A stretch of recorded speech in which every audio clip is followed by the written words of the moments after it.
اللہ تعالی نے حضور اقدس صلی اللہ علیہ وسلم اور ان کے خانوادے کو اور ان کے اہل بیت کو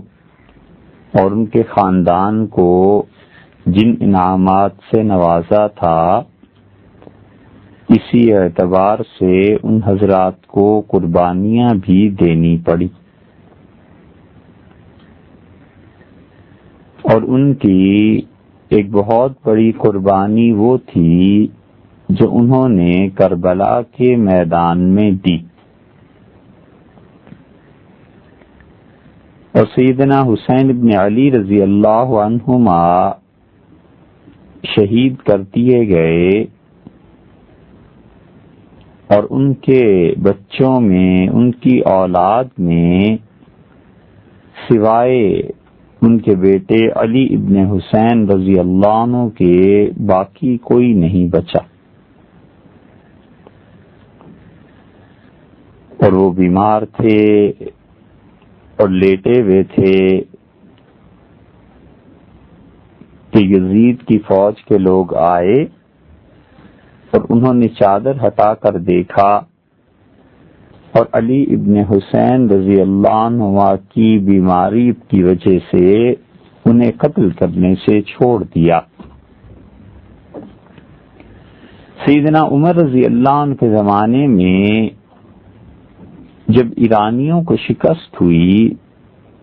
تو ان قیدیوں میں 3 شہزادیاں گرفتار ہو کر آئیں، اور جہاں اور قیدی تھے سیدنا عمر رضی اللہ عنہ نے انہیں انہی قیدیوں کے ساتھ رکھا، تو سیدنا علی رضی اللہ عنہ نے یہ عرض کیا کہ یہ بچیاں شہزادیاں ہیں اور انہیں عام لوگوں کے ساتھ نہیں رکھنا چاہیے، اور اس وقت کے دستور کے مطابق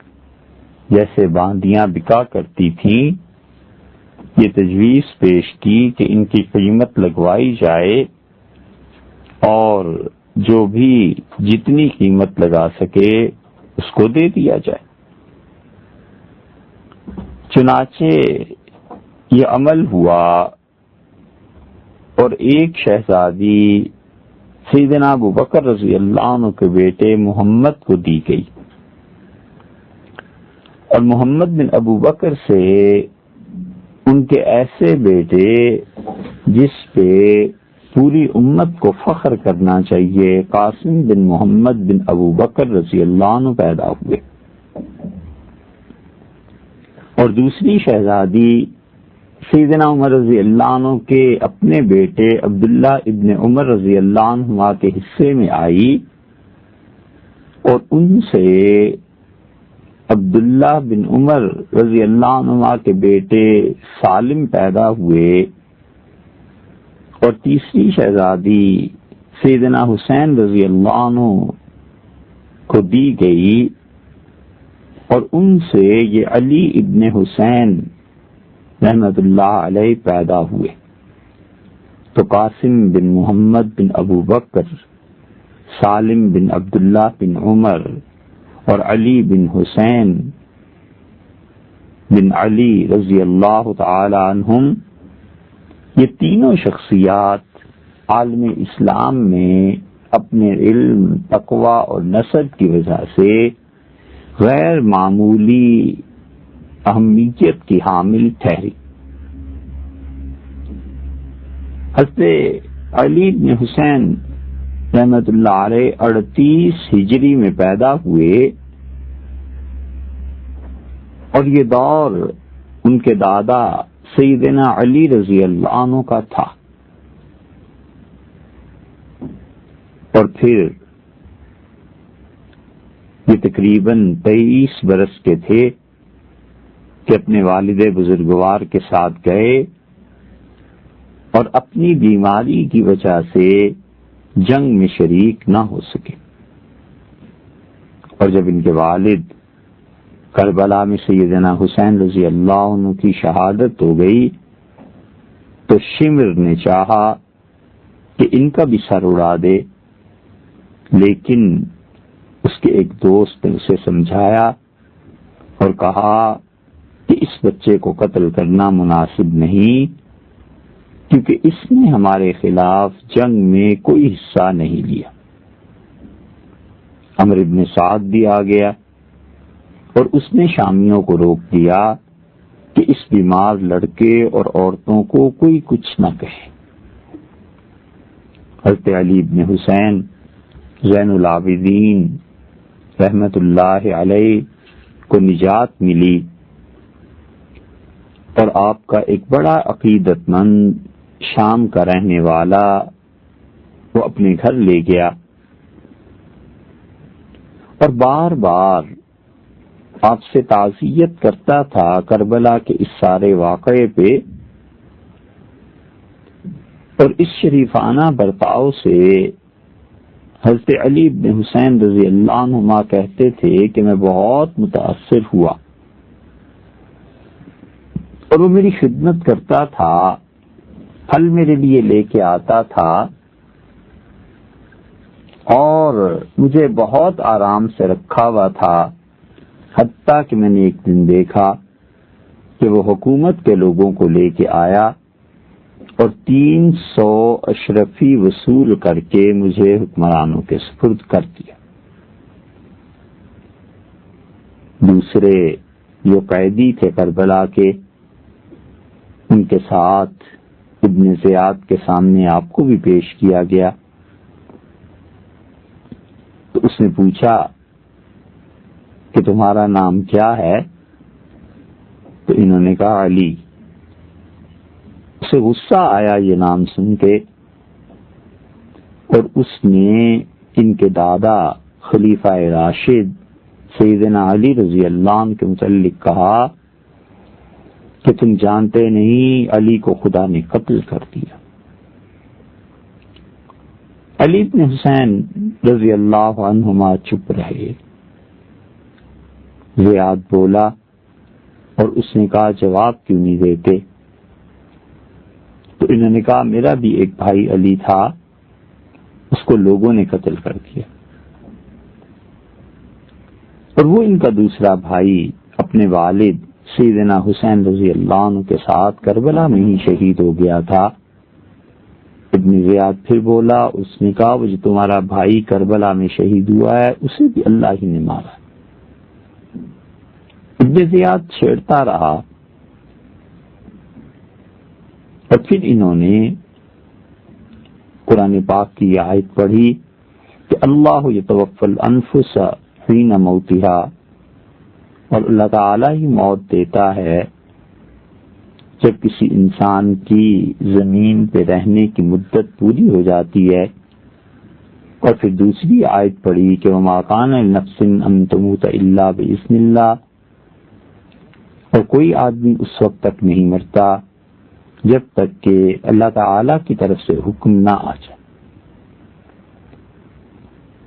یہ جواب سن کے ابن زیاد نے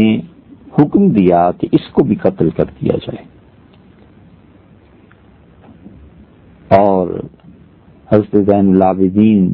رحمت اللہ علیہ نے اپنے قتل کا حکم سنا تو صرف اتنا دریافت فرمایا کہ میرے بعد میری بہنیں، میری پھپھیاں، یہ سب لوگ رہ جائیں گے تو ان کو کس کے حوالے کیا جائے گا؟ حضرت زینب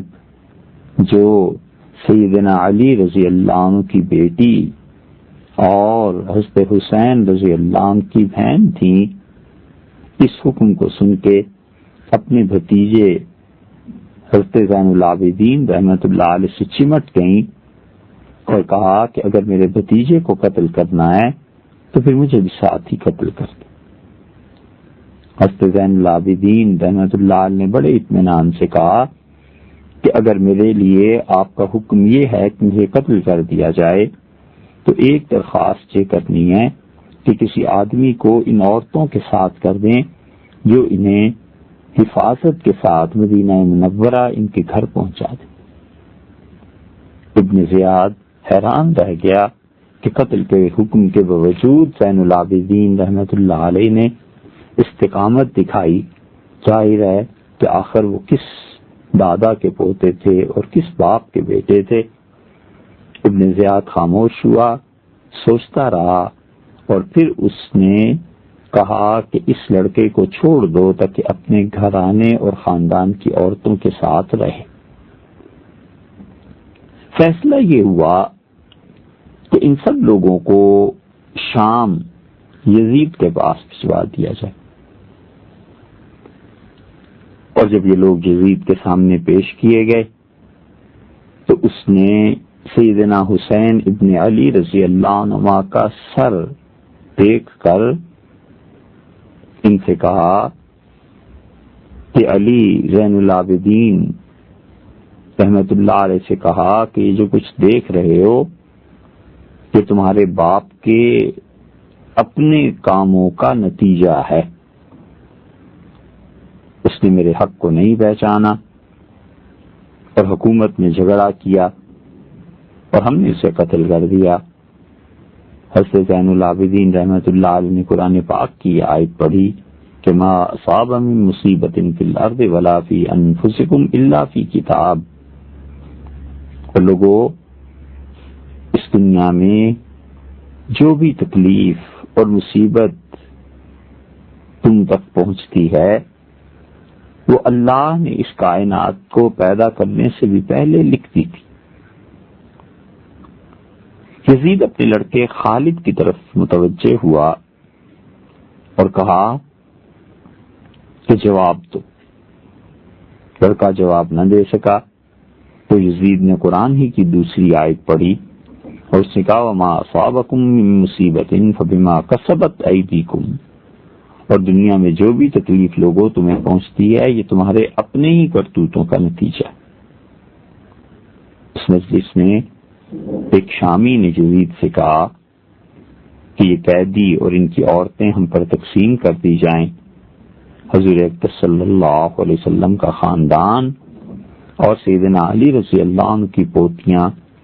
اور سیدنا علی رضی اللہ عنہ کی بیٹیاں اور یہ سارے اہل بیت تقسیم کیے جاتے۔ حضرت زین العابدین رحمت اللہ علیہ نے جب یہ صورتحال دیکھی تو انہوں نے کہا تم بالکل جھوٹ کہتے ہو،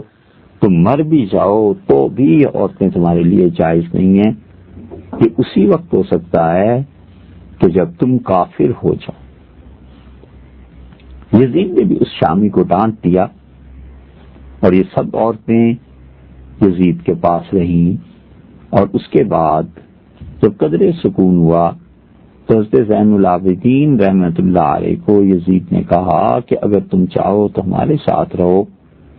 اور میں تمہارا حق ادا کرتا رہوں گا، اور تم چاہو تو تمہیں اس کے اپنے اصل گھر بھیج دیا جائے۔ حضرت زین العابدین رحمت اللہ علیہ نے مدینہ منورہ اپنے اصل گھر کو ترجیح دی، اور یزید نے سرکاری فوج کی نگرانی میں انہیں مدینہ منورہ بھیج دیا۔ عائشہ کی شہادت، گھر کی بربادی اور اپنی بے کسی پہ اس زین العابدین رحمت اللہ علیہ کا جوانی میں ہی ایسا دل ٹوٹا کہ بالکل تنہا ہو گئے اور کسی موقع پر پھر کسی تحریک میں سامنے نہیں آئے۔ سیدنا حسین ابن علی رضی اللہ عنہ کی شہادت کچھ ایسا سانحہ نہ تھا کہ لوگ خاموش ہو جاتے۔ حضرت عبداللہ ابن زبیر رضی اللہ عنہ مکہ مکرمہ میں یزید کی حکومت کے خلاف اٹھ کھڑے ہوئے، اور اہل حجاز نے، اہل مکہ کیا اور اہل مدینہ کیا، انہوں نے یہاں سے حکومت کے گورنرز کو نکال کے حضرت عبداللہ ابن زبیر رضی اللہ عنہ کے ہاتھ پر بیعت کر لی۔ یزید نے مسلم بن عقبہ کو بھیجا اور کہا کہ دیکھو سیدنا حسین ابن علی رضی اللہ عنہ کے خاندان کو چھوڑ دینا، اس کی وجہ غالباً یہی تھی کہ وہ جانتا تھا کہ اب اس خاندان میں کوئی دم خم ایسا باقی نہیں کہ اس کے مقابلے میں کوئی اٹھے، اور پھر کہا کہ اہل مدینہ میں سے جو بھی سامنے آئے ان لوگوں کو مار دینا، قتل کر دینا۔ ہزاروں آدمی مارے گئے۔ یزید کی فوج کئی دن تک مدینہ طیبہ کو تخت و تاراج کرتی رہی، اور زین العابدین رحمت اللہ علیہ خاموشی سے مدینہ منورہ کے قریب ایک گاؤں میں چلے گئے۔ اس شہر کو ویران کرنے کے بعد مسلم بن عقبہ نے تحقیق کی کہ زین العابدین کہاں ہے۔ حضرت زین العابدین رحمت اللہ علیہ پھر خود اس سے ملنے آئے اور اپنے چچا زاد بھائی سیدنا حسن ابن علی رضی اللہ عنہ کی جو اولاد سے تھے، ابو ہاشم، عبداللہ، حسن ابن محمد، ان سب کو ساتھ لے کے آئے اور اس نے کہا کہ دیکھو، مجھے مرکزی حکومت نے یہ کہا تھا کہ تم سب لوگوں کے ساتھ اچھا رہو۔ حضرت زین العابدین رحمت اللہ علیہ بھی اس لیے تشریف لائے کہ وہ یہ بتا دیں کہ اب جو کچھ بھی ہو رہا ہے اس میں ہمارا حصہ نہیں ہے، تاکہ اپنے آپ کو حکومت کے مظالم سے محفوظ رکھ سکیں۔ اور اس خاندان میں اب رہی کیا گیا تھا کہ کوئی دعوت دیتا، پھر اور تحریکیں اٹھی اور ہزاروں آدمیوں نے ان تحریکات میں حصہ لیا۔ حضرت زین العابدین رحمت اللہ علیہ کے پاس رقوم بھیجی گئیں۔ حضرت زین العابدین رحمت اللہ علیہ کو کہا گیا کہ آپ ہماری سرپرستی کو قبول کر لیں، لیکن انہوں نے یہ ساری درخواستیں رد کر دیں اور خاموشی سے علم کا کام کرتے رہے، تعلق مع اللہ پہ کام کرتے رہے، اور جتنی بھی بڑی بڑی لڑائیاں اس زمانے میں بھی ہوئی ہیں وہ بالکل ایک طرف رہے۔ اور اس لیے جتنے بھی حکمران پھر آئے انہیں حضرت زین العابدین رحمت اللہ علیہ کا احترام و ایمان رہا کہ انہیں اندازہ تھا کہ اب اہل بیت کرام رضی اللہ عنہم میں کوئی بھی حکومتوں کے خلاف نہیں تھے۔ 54 ہجری میں 38 ہجری میں ان کی پیدائش ہوئی تھی، پھر 54 پھر اس کے بعد کربلا کا واقعہ پیش آیا، اور پھر اس کے بعد حضرت زین العابدین رحمت اللہ علیہ کا انتقال ہوا۔ جس خانوادے سے آپ کا تعلق تھا، دنیا نے اس خانوادے کو اور اس خانوادے نے دنیا سے ایک طرح کا قطع تعلق کر رکھا تھا، اور دنیا کی محبت سے پاک اور بالکل صاف یہ نفوس تھے، اور حدیث حضور صلی اللہ علیہ وسلم کی اور اپنے دادا کی روایات لوگوں سے بیان کرتے تھے۔ اپنے والد بزرگوار سیدنا حسین، اپنے تایا سیدنا حسن، اور پھر اپنے چچیرے دادا عبداللہ ابن عباس، اپنی دادی سیدہ عائشہ ام سلمہ اور صفیہ رضی اللہ تعالی عنہم، ان سب لوگوں سے احادیث کی روایات انہوں نے بیان کی، اور سیدنا ابو ہریرہ اور اسی طرح سعید ابن مسیب رحمۃ اللہ علیہ وغیرہ سے بھی آپ کی روایات مل جاتی۔ خود ان سے اہل مدینہ میں بھی اور بہت سے لوگوں نے فائدہ اٹھایا۔ امام زہری رحمۃ اللہ علیہ کہتے تھے کہ میں نے سیدنا علی ابن حسین زین العابدین رحمۃ اللہ علیہ سے بڑا کوئی فقیہ انسان نہیں دیکھا، اور اللہ نے ان پر حکمت کے دروازے کھول دیے تھے۔ فرمایا کرتے تھے کہ مغرور آدمی پر مجھے بڑا تعجب ہوتا ہے، کل تک ایک ناپاک پانی تھا اور آج زندگی ملی اور کل پھر مردار ہو جائے۔ اس کی پیدائش اس کے سامنے ہے اور قیامت کا انکار کرتا ہے، اور اپنی پہلی پیدائش کو نہیں سوچتا کہ پہلے بھی تو اس کا وجود نہیں تھا، اور پھر اللہ سے دعا مانگتے تھے اور کہتے تھے کہ اللہ، اس کام سے آپ کی پناہ چاہتا ہوں کہ لوگ جو مجھے ظاہر میں دیکھیں میں بہت اچھا نظر آؤں اور باطن میں میری حالت خراب ہے۔ کبھی کبھی دعا مانگتے تھے اور عرض کرتے تھے کہ اے رب، جب بھی میں نے کوئی گناہ کیا اس کے باوجود آپ ہمیشہ میرے ساتھ اچھائی ہی کرتے رہے، میرے مالک آئندہ بھی کبھی ایسے ہو اور میں تیری نافرمانی کر گزروں تو اللہ اپنے احسانات کا دروازہ مجھ پہ بند نہ کر۔ اور پھر فرماتے تھے کہ آزاد لوگوں کی طرح اللہ کی عبادت کیا کرو۔ ان کے صاحبزادے امام باقر رحمت اللہ علیہ فرماتے تھے میرے والد نے مجھے وصیت کی اور انہوں نے کہا کہ دیکھو، کبھی بھی کسی فاسق و فاجر آدمی کے ساتھ نہ رہنا، عملاً جو آدمی منافق ہے اس کے ساتھ نہ رہنا، وگرنہ تمہیں ایک کھانے کے لقمے پر بازار میں فروخت کرائے گا۔ یہ انہوں نے ان لوگوں کی طرف اشارہ کیا جن لوگوں کے نزدیک زندگی میں اخلاقی اقدار کی اہمیت نہیں ہوتی اور وہ صرف اپنے مفاد کو دیکھتے ہیں، اور جہاں انہیں ان کا مفاد ملتا ہے وہ پھر وہاں پر سودا طے کراتے ہیں۔ اور حضرت زین العابدین رحمۃ اللہ علیہ اب ان کا حال دیکھ لیتے تو بالکل تنہا ہو جاتے، کسی سے بات کرنے کے روادار نہ ہوتے۔ اور فرمایا کبھی کبھی تو یہ لوگ ایسے بھی ہو جاتے ہیں کہ دیکھو ایک لقمے سے بھی کم میں بیچ آتے ہیں۔ امام باقر رحمۃ اللہ علیہ کہتے تھے، میں نے والد سے عرض کیا کہ ایک لقمے سے کم کیا چیز ہوتی ہے؟ فرمایا کوئی ان سے جھوٹا وعدہ کر لے کہ اگر تم فلاں آدمی کو بے وقوف بنا کے میرے پاس لے آؤ تو میں تمہیں ایک کھانا کھلاؤں گا یا ایک لقمہ دوں گا، اور یہ پھر لے جائے اور جس نے وعدہ کیا تھا وہ اس سے بھی بڑا نالائق ہو اور ایک لقمے کی لالچ جو تھی اس کی وہ لالچ کے مطابق پورا بھی نہ کرے۔ پھر فرمایا دیکھو زندگی میں بخیل آدمی کو اپنا دوست نہ بنانا، اور زمانے میں جس چیز کی تمہیں کبھی ضرورت پیش آئے گی یہ بخیل آدمی اس چیز کو تم سے لے لے گا۔ پھر فرمایا میرے بیٹے کبھی بھی تمہارے دوست چھوٹے لوگ نہیں ہونے چاہیے۔ ریت دھوپ جب پڑتی ہے تو چمکتی ہے اور انسان اس کی طرف بھاگتا ہے اور وہ اور دور ہوتی چلی جاتی ہے، اسی طرح جھوٹا آدمی وہ تمہیں منزل دکھائے گا لیکن حقیقت میں وہ منزل نہیں ہے، وہ ریت کی چمک ہے۔ پھر فرمایا احمق آدمی کے پاس نہ بیٹھنا، وہ تمہارا فائدہ بھی کرنا چاہے تو تمہیں نقصان پہنچا دے گا۔ اور فرمایا دیکھو بیٹے کبھی ایسے شخص کی مجلس میں نہ جانا جس نے اپنی رشتہ داریوں کو کاٹ دیا ہو۔ اللہ نے اپنی کتاب میں قرآن کریم میں 3 مقامات پر اس آدمی پر لعنت بھیجی ہے جو اپنی رشتہ داریوں کو ختم کر دیتا۔ امام باقر رحمۃ اللہ علیہ فرماتے تھے کہ مجھ سے یہ کہا کہ وہ شخص کیسے بیٹے آپ کا دوست بن سکتا ہے کہ جب تم اس کے پیسے سے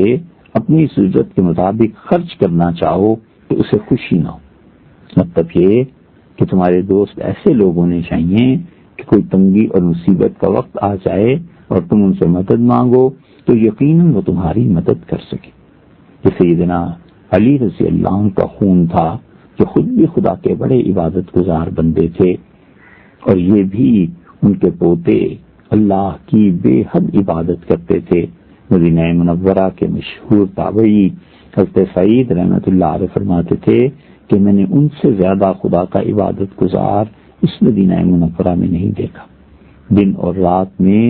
1000 نفل اللہ کے لیے پڑھتے تھے اور آخری دن تک ان کی زندگی میں اس پہ کوئی فرق نہیں آیا۔ تہجد کی نماز سفر میں بھی پڑھتے تھے اور اسی طرح اپنے گھر پہ بھی پڑھتے تھے، اور اللہ کے ساتھ اخلاص کا ایسا حال تھا کہ نماز کے لیے کھڑے ہوتے تھے تو کبھی طاری ہو جاتی تھی۔ لوگوں نے کہا یہ آپ کو کیا ہوتا ہے؟ تو کہنے لگے تمہیں کیا معلوم، اللہ کے حضور میں جو کھڑا ہوتا ہوں تو خدا کا روب دبدبا کتنا ہے، اور تمہیں کیا معلوم کہ میں چپکے چپکے کس سے باتیں کرتا ہوں۔ ان کے یہ جملے اس بات کی دلیل ہیں کہ اللہ کی معرفت انہیں حاصل تھی اور اللہ تعالی نے انہیں اپنا ایک خاص قرب عنایت فرمایا تھا۔ نماز انہیں اتنی اچھی لگتی تھی کہ ایک مرتبہ وہ سجدے میں تھے اور ان کے قریب کہیں آگ لگ گئی۔ لوگوں نے انہیں متوجہ کرنا چاہا اور کہا کہ ابن رسول اللہ صلی اللہ علیہ وسلم کے بیٹے آگ لگ گئی۔ تو انہوں نے اطمینان سے اپنے سجدے پورے کیے اور پھر آگ بجھ بھی گئی۔ جب انہوں نے سلام پھیرا تو لوگوں نے کہا کہ ہم نے آپ کو کہا تھا کہ آگ لگ گئی اور پھر آپ نے نماز نہیں توڑ دی۔ تو فرمانے لگے وہ جو آخرت کی آگ ہے نا، اس آگ نے مجھے اس آگ کی طرف توجہ ہی نہیں کرنے دی۔ حضور اکبر صلی اللہ علیہ وسلم کی قبر اور ان کے منبر کے درمیان بیٹھتے تھے اور حضور صلی اللہ علیہ وسلم کی باتیں سناتے رہتے تھے. پھر اٹھنے سے پہلے قرآن کریم کی کوئی سورت اپنے شاگردوں سے سنتے تھے، اور جب قرآن سن لیتے تھے تو پھر اس کے بعد اللہ کے سامنے ہاتھ پھیلا دیتے تھے، دعا مانگتے تھے. مدینہ منورہ میں کتنی بیوائیں تھیں، کتنی غربا کے گھرانے تھے جن کے معاش کا کوئی ظاہری وسیلہ نہیں تھا. اور وفات کے بعد معلوم ہوا کہ رات کی تاریکی میں خود جا کر ان لوگوں کے گھروں پر دے کے آتے تھے غلے کے بورے اور بہت زیادہ آٹا اور گھی اپنی کمر پر لاد کے ان کے گھر پہنچاتے تھے. تو جب غسل دیا جانے لگا وفات کے بعد تو جسم مبارک پر نیل کے داغ نظر آئے. لوگوں نے بات شروع کی کہ کس وجہ سے پڑ گئے، تو معلوم ہوا کہ سامان اور کھانا پینا اور غذا اس کی بوریاں راتوں کو لاد کر جو غریبوں کے گھر میں لے جاتے تھے یہ اس کی وجہ سے پڑ گئے. اہل مدینہ میں اتنا احترام ان کا باقی رہا، اتنا احترام باقی رہا کہ جب حضرت زین العابدین رحمۃ اللہ علیہ کوئی مانگنے آتا تھا تو اہل مدینہ کہتے تھے کہ وہ اس کا استقبال کرتے تھے اور فرماتے تھے بڑا احسان کیا، آپ اپنی ضرورت کو پورا کرنے یہاں آئے، آخرت میں یہی چیزیں میرے کام آئیں گی. اٹھتے تھے، اپنے پاس سے کوئی چیز ہوتی تھی یا گھر میں ہوتی تھی تو اٹھا کر دیتے تھے اور فرماتے تھے کہ اللہ کے ہاتھ میں پہنچنے سے پہلے یہ آپ کے ہاتھ میں پہنچے. اپنی عمر میں 2 مرتبہ ایسے کیا کہ اپنے گھر کا سارا ساز و سامان اور اپنا پیسہ جمع کیا اور آدھا اللہ کی راہ میں دے دیا اور آدھا گھر والوں کو دے دیا. تحمل اور بردباری میں اپنے والد سیدنا حسین ابن علی رضی اللہ عنہ کے بالکل مشابہ تھے. ناگوار سے ناگوار بات برداشت کر لیتے تھے.